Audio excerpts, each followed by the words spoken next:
The flashbulbs blinded her.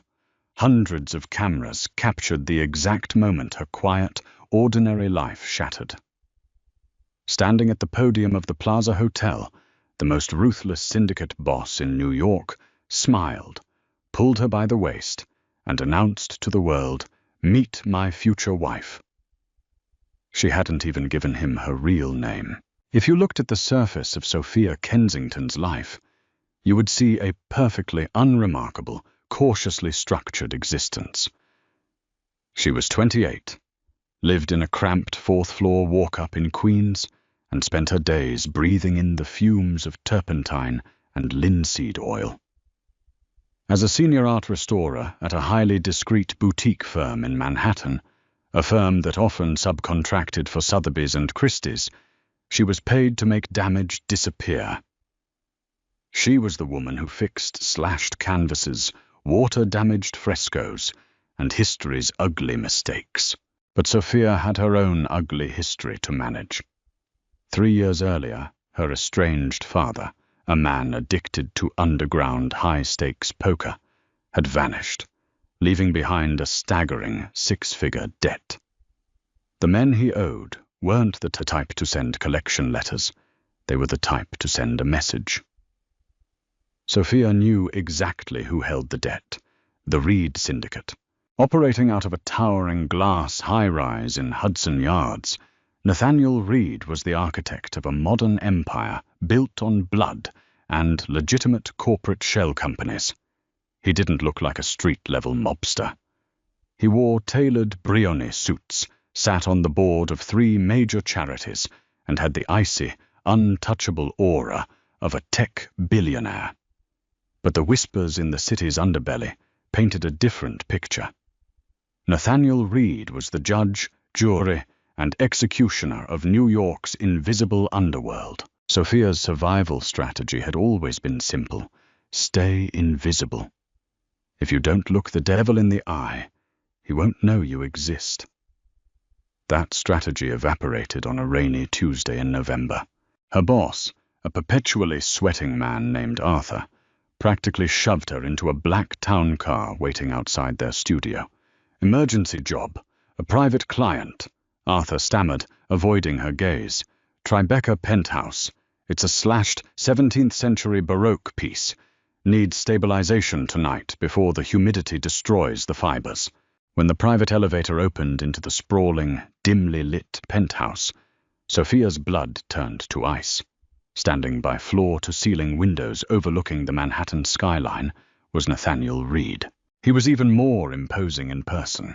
Tall, broad-shouldered, with sharp, aristocratic features and eyes the color of flint.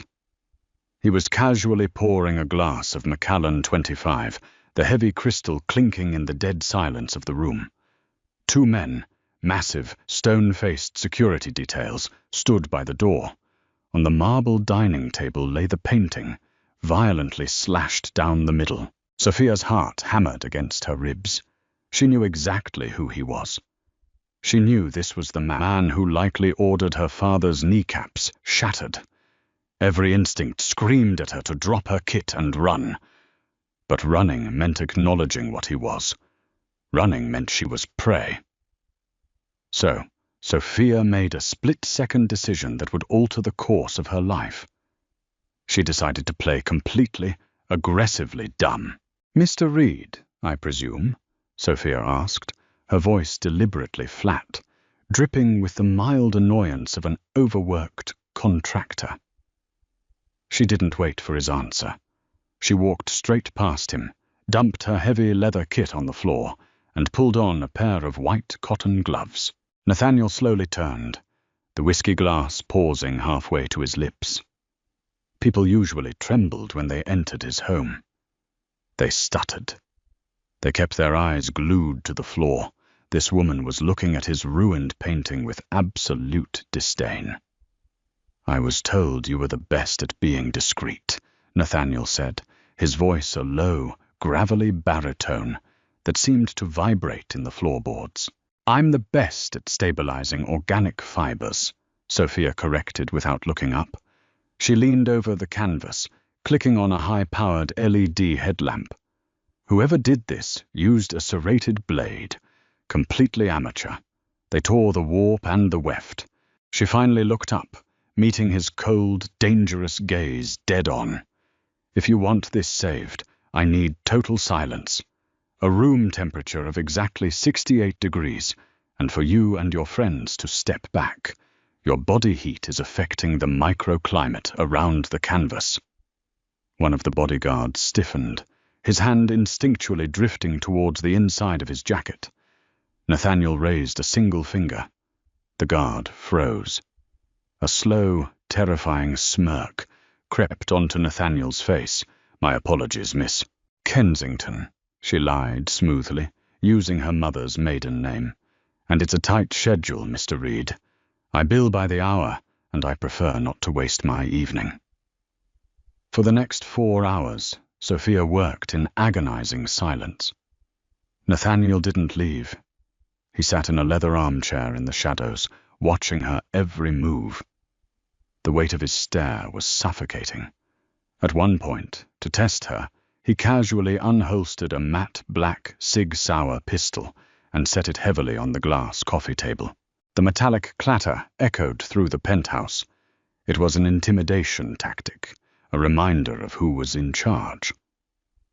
Sophia didn't even flinch. She kept her hands perfectly steady, applying microscopic dabs of sturgeon glue to the frayed canvas threads. "Mr. Reed," she sighed, sounding like a disappointed schoolteacher, "if you're going to clean your sporting equipment, please do it in another room. The chemical residue from gun oil can cause irreversible degradation to the varnish." Nathaniel let out a short, genuine laugh.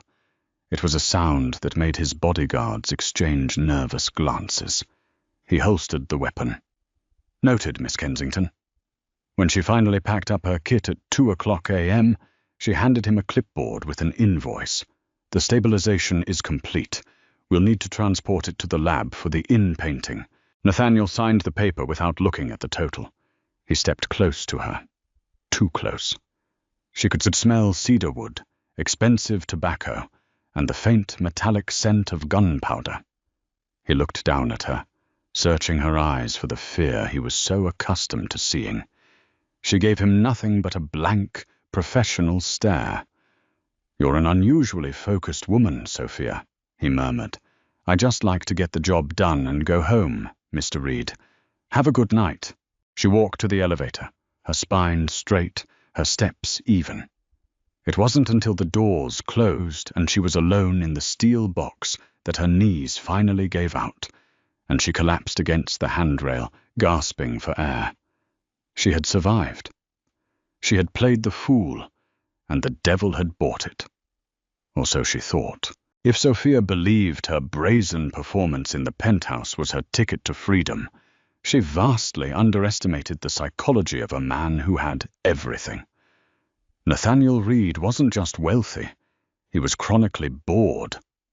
In a world where everyone either bowed to him or tried to kill him, a woman who treated him like a mildly irritating homeowner was an intoxicating anomaly. 2 days later, the invisible cage began to close around her. It started subtly. Sophia visited her favorite obscure coffee shop in the West Village, the Elk. When she went to pay for her black Americano, the barista shook his head. "Taken care of, Sophia. The gentleman outside already paid for your week." She turned to look out the window. Parked illegally in the bus lane was a jet-black Cadillac Escalade with tinted windows. It didn't move. It didn't have to. It was a ghost watching her. When she arrived at work, Arthur called her into his office. He looked physically ill, sweating through his shirt. "Sophia, I've just promoted you to head of restoration, and you're being taken off all other accounts." "What?" Sophia narrowed her eyes. "Why?" "We've secured an exclusive retainer." Arthur swallowed hard. "The Reed estate has essentially bought out our firm's time for the next year. You are to report exclusively to Mr. Reed's properties to catalogue and restore his private collection." Panic flared in her chest, but she pushed it down. This wasn't a promotion. It was a leash. That afternoon, she didn't go to his penthouse. She marched directly into the belly of the beast, Nathaniel's legitimate front, Aegis Capital, located in a towering glass fortress in Hudson Yards.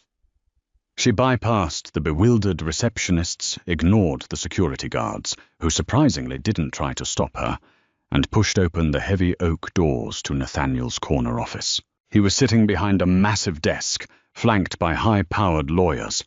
When Sophia stormed in, he simply held up a hand. The lawyers stopped mid-sentence, packed their briefcases, and scurried out like frightened mice. "You didn't have an appointment," Nathaniel said calmly, leaning back and steepling his fingers.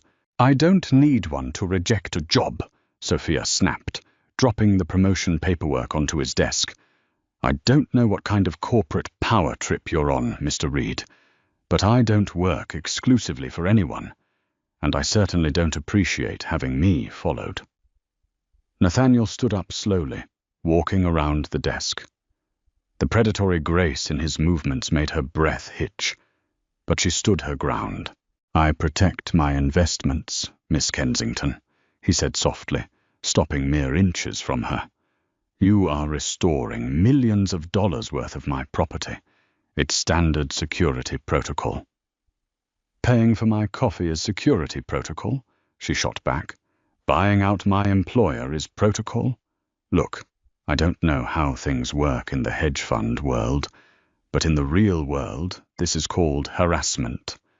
I am treating you like any other client, and I expect the same professional courtesy." Nathaniel stared at her.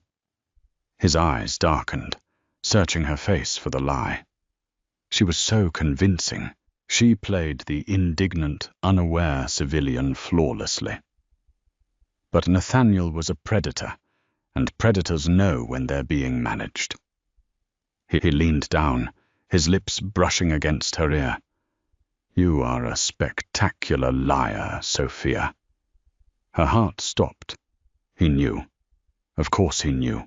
"I know exactly who you are," Nathaniel whispered, the warmth of his breath sending shivers down her spine. "I know your real last name is Moretti. I know your father owes my organization $400,000. I know you recognized me the second you walked into my penthouse.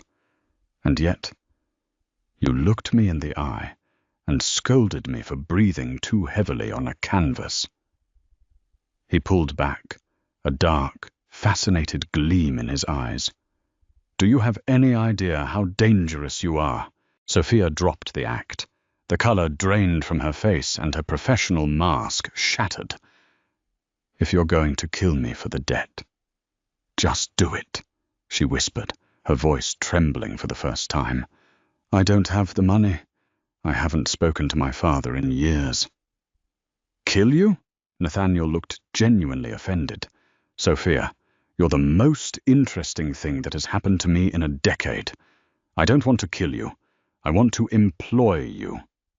I told you, I won't work for a monster." "You will." His voice hardened, the amusement vanishing, replaced by cold, hard steel.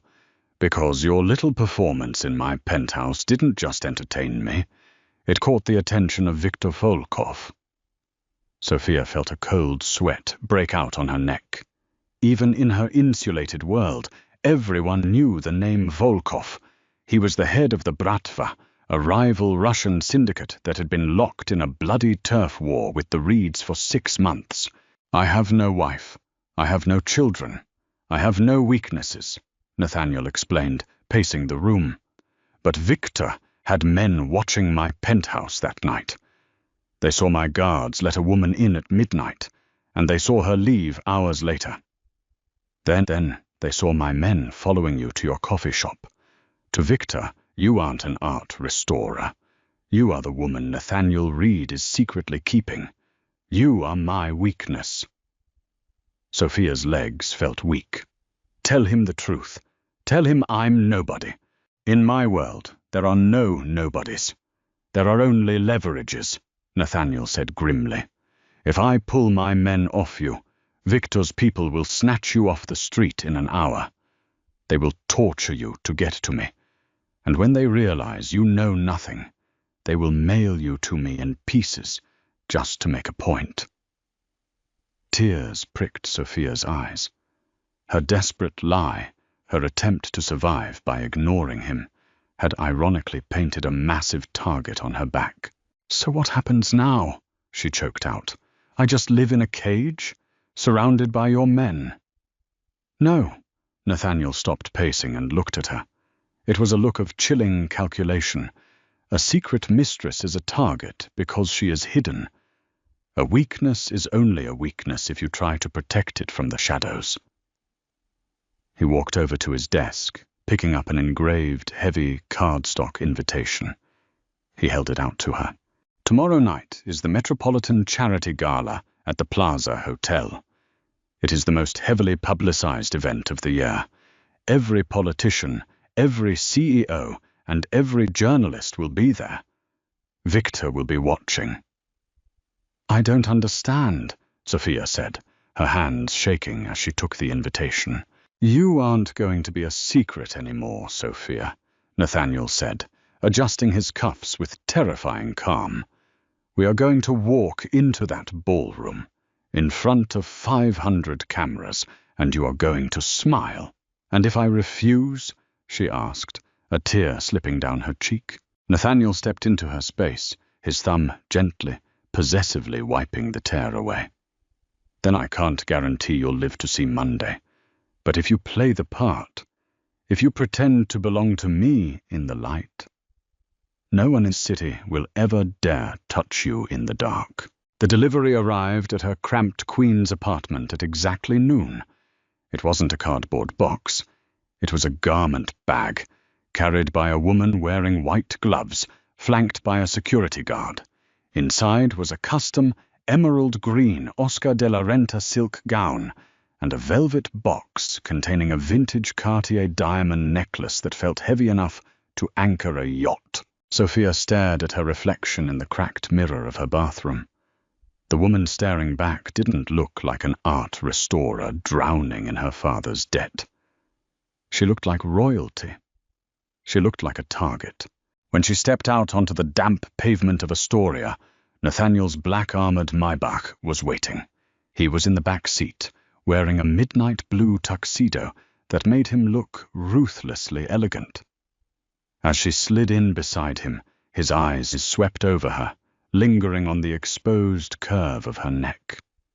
For a fraction of a second, the cold, calculating syndicate boss vanished, replaced by a man struck entirely speechless. "You look—" Nathaniel started, his voice a gravelly whisper, before clearing his throat and rebuilding his icy facade, adequate for the narrative.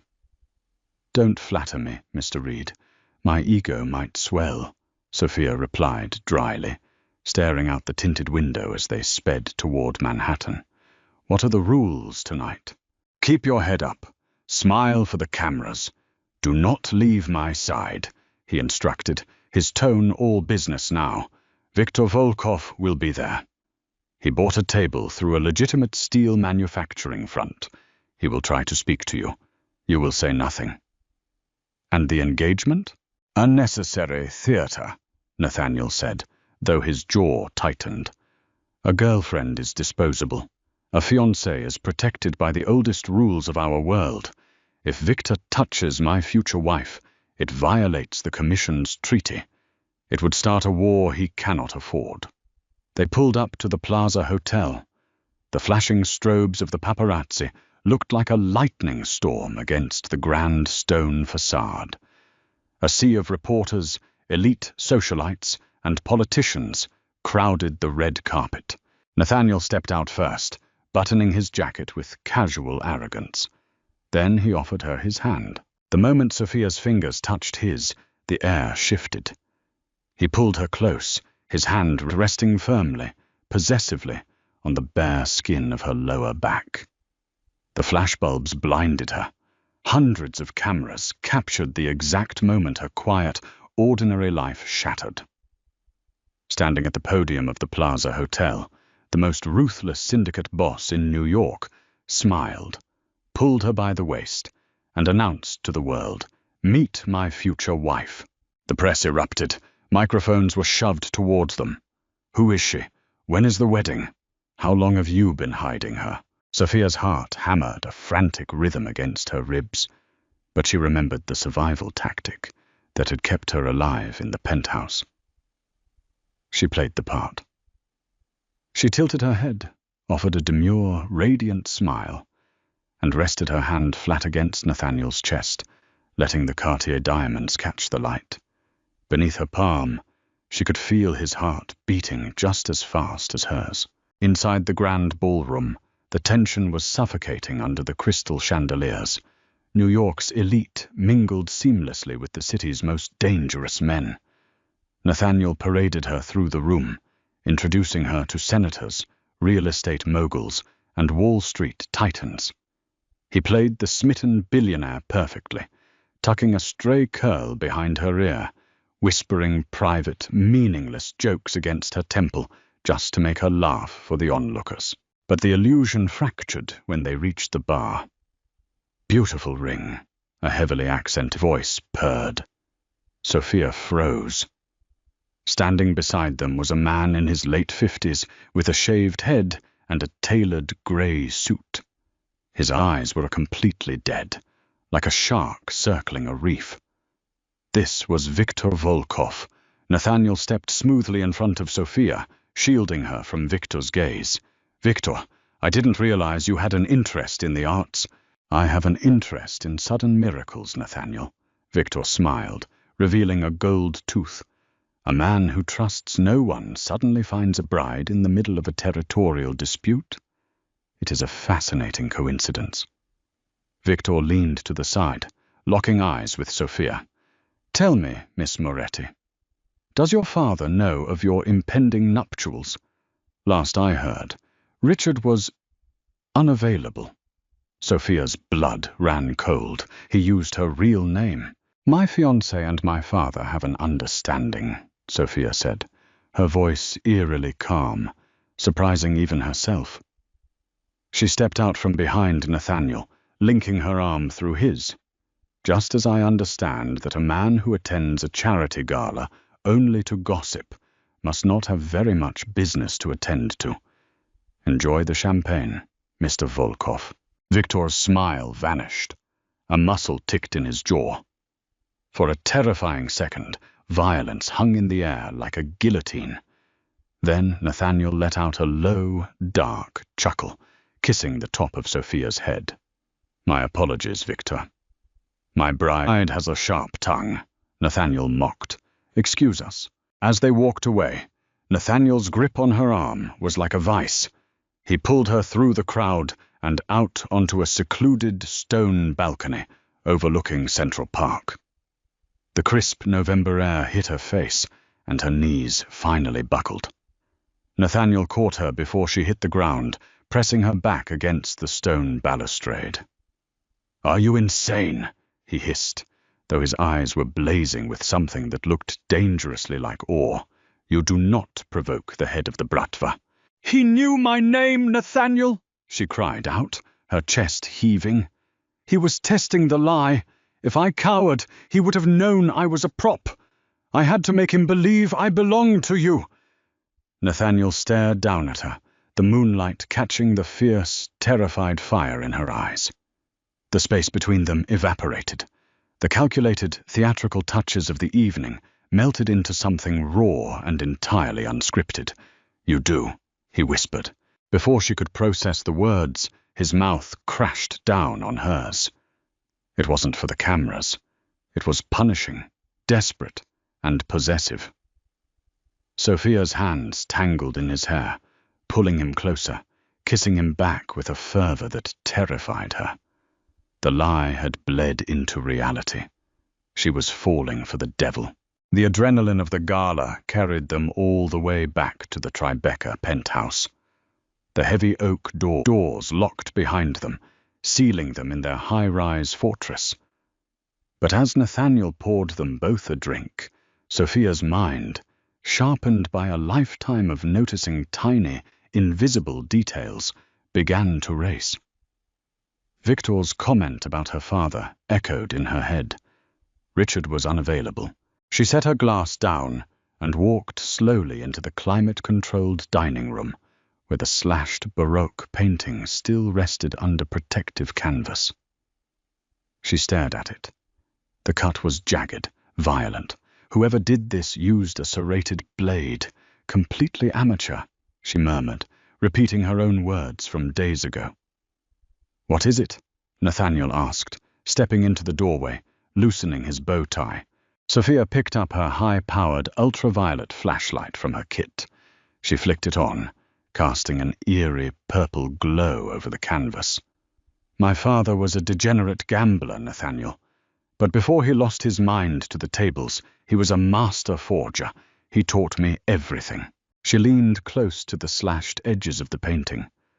Under the UV light, the microscopic layers of varnish glowed green.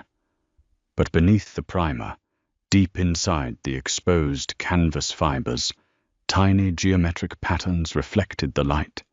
It wasn't just a painting, it was a cipher. She turned to Nathaniel, her heart shattering into 1,000 pieces. The fear was gone, replaced by a cold, hollow betrayal. "You didn't hire me because I was discreet," Sophia said, her voice shaking with quiet fury. "You didn't bump into me by accident. You tracked me down." Nathaniel didn't move. His face hardened back into the mask of the syndicate boss. "Sophia, my father didn't just owe you money," she continued, pointing a trembling finger at the canvas. "He stole from you. He forged your ledgers, embedded the routing numbers to your offshore accounts into this canvas, and tried to sell it to Viktor Volkov to pay off his debts. That's why Volkov's men slashed it. They were trying to extract the data layer without knowing how to preserve the microprinting." Tears streamed down her face, ruining her perfect makeup. "You needed a Moretti to undo a Moretti's work. You brought me here to restore the ledger so you could recover your billions. The engagement, the protection. It was all a manipulation to keep me working for you, without the Bratva killing me first." Nathaniel placed his whiskey glass on the table. The silence in the room was deafening. "Yes," he admitted flatly, "that was the original plan. You were a tool, an asset." "And now," she spat. He crossed the room in 3 massive strides, grabbing her by the shoulders. "Now, the painting doesn't matter. To hell with the ledger, Sophia. Do you think I would have put a ring on your finger and paraded you in front of 500 cameras if this was just about money? I have billions. I only have one of you." "You lied to me." I protected you," he roared, shaking her slightly. "If Victor knew you had the skills to extract this ledger, he would have skinned you alive to get it. I claimed you so no one could touch you while you worked. And then I realized I never wanted you to leave." Before she could respond, the floor-to-ceiling windows of the penthouse exploded inward. A hail of suppressed gunfire shredded the room, turning the crystal chandelier into lethal shrapnel. Nathaniel tackled Sophia to the marble floor, just as the plaster above them disintegrated. "Stay down!" he bellowed over the deafening roar of the assault. Viktor Volkov hadn't believed the engagement. He had sent a hit squad. Black-clad mercenaries rappelled from the roof, crashing through the remaining glass. Nathaniel's security detail returned fire from the hallway, turning the luxurious penthouse into a war zone. Nathaniel drew his matte black Sig Sauer, his body shielding hers completely as he fired precise, lethal shots, dropping 2 men before they could raise their rifles. A bullet grazed Nathaniel's shoulder, tearing through his tuxedo jacket. He didn't even flinch. He grabbed Sophia by the waist, dragging her behind the massive steel kitchen island. "Can you extract the data?" he yelled over the gunfire. "I need solvent in 20 minutes, she screamed back, covering her ears. "You have 5! While Nathaniel and his men held the choke point, Sophia crawled on her stomach, back to the dining table. Glass rained down on her bare shoulders, cutting her skin, but her hands were perfectly steady. She wasn't just an art restorer anymore. She was a mob boss's wife. She grabbed a vial of acetone and a scalpel. With surgical precision amid the chaos, she dissolved the binding agent holding the micro-printed film to the canvas. She peeled the transparent ledger free, just as the dining room doors were blown off their hinges.